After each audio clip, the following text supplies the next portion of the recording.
오늘은 노년층들한테서 많이 발생하는 손발이 찬 수족냉증 싹 없애는 방법을 가지고 왔습니다. 대부분의 사람들은 손발이 찬 수족냉증을 대수롭지 않게 가볍게 여기며 참고 있는 경우가 많습니다. 그런데 수족냉증은 절대 그냥 두면 안 됩니다. 왜냐?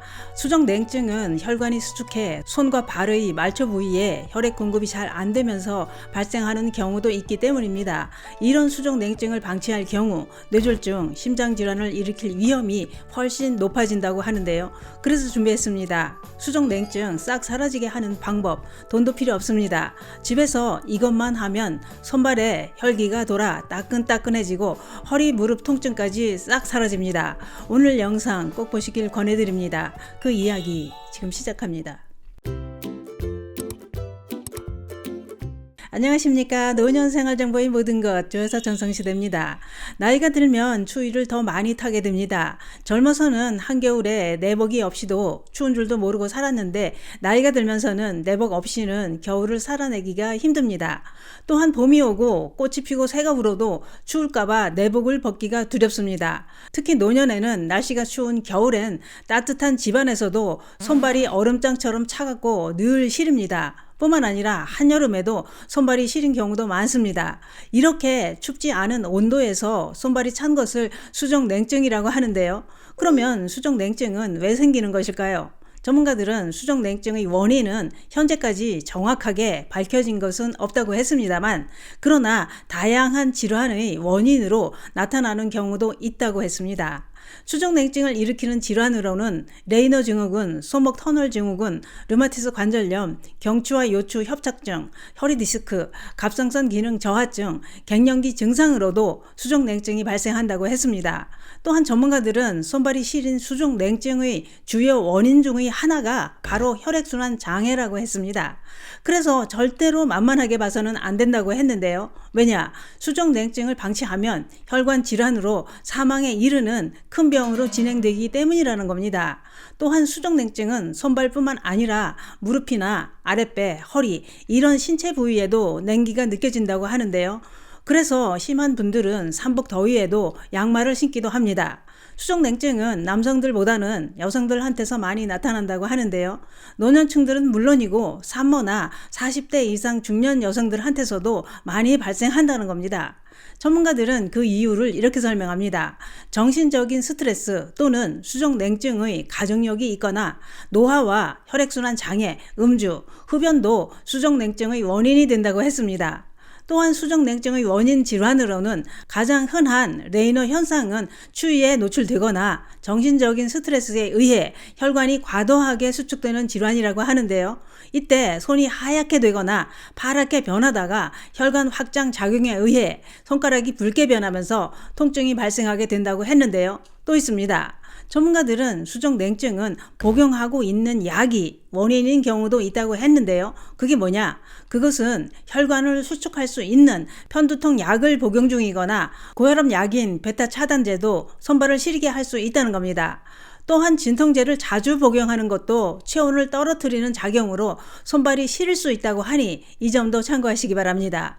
그러면 손발이 시도 때도 없이 시린 수족냉증을 방치하면 어떻게 될까요? 수족냉증을 가볍게 여기고 방치하면 빈혈이나 어지럼증이 발생할 수 있다고 하는데요. 이런 증상이 나타나면 혈액이 잘 돌지 못할 뿐만 아니라 낮은 체온으로 인해 뇌졸중이나 치매에 걸릴 위험이 높아진다고 했습니다. 특히 어지럼증이 생기는 것이 더 위험하다고 했는데요. 왜냐? 수족냉증과 함께 어지럼증이 발생하는 것은 뇌혈관 질환과 심혈관 질환의 전조 증상일 수 있기 때문이라는 겁니다. 이거 진짜 무섭습니다.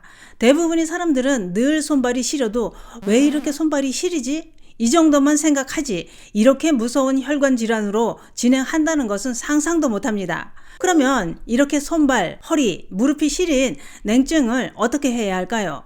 우선 전문가를 찾아서 어떤 질환으로 인해 수족냉증이 나타나는지 원인부터 알고 거기에 맞는 치료를 하는 게 정답입니다. 그런데 노년에 흔한 혈액순환 장애로 나타나는 수족냉증에 큰 도움이 되는 게 있었습니다. 이건 따로 돈이 들지도 않을 뿐만 아니라 간편해서 누구나 할 수 있는데 효과는 대박입니다. 그게 뭐냐? 그것은 바로 물만 있으면 됩니다. 물을 45도 정도 따뜻하게 데워서 발을 푹 담그는 조격입니다. 전문가들은 뜨거운 물에 발을 담그는 것만으로도 근육에 쌓인 피로 물질인 젖산을 배출해 온몸이 피로감 해소에 큰 도움이 된다고 했습니다.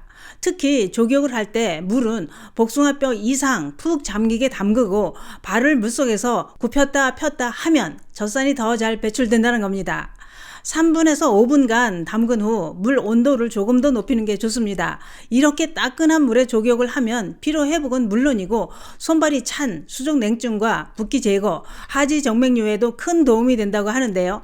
혈액순환 장애로 수족 냉증일 때는 조격은 45도 정도의 따뜻한 물에 5분에서 10분 정도 담그고 나서 15도에서 18도 정도의 찬물에 10분 정도 담그는 걸 3번에서 4번 반복하면 혈액순환에 더 큰 도움이 된다고 하니 이 점도 참고하시기 바랍니다.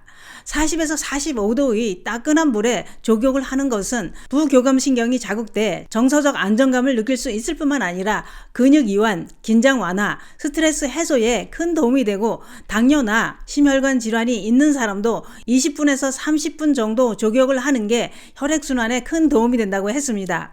또 불면증이 있거나 술을 많이 마신 후 숙취로 고통스러울 때도 조격을 10분에서 20분간 하면 숙면을 취할 수 있고 몸속 알코올 배출에 큰 도움이 된다고 했는데요. 그런데 그게 그런 것 같습니다. 대부분의 사람들은 냉증하면 손발만 따뜻하게 하면 다 해결될 것이라고 생각하기 쉽습니다만 몸 전체를 따뜻하게 하는 게 중요합니다.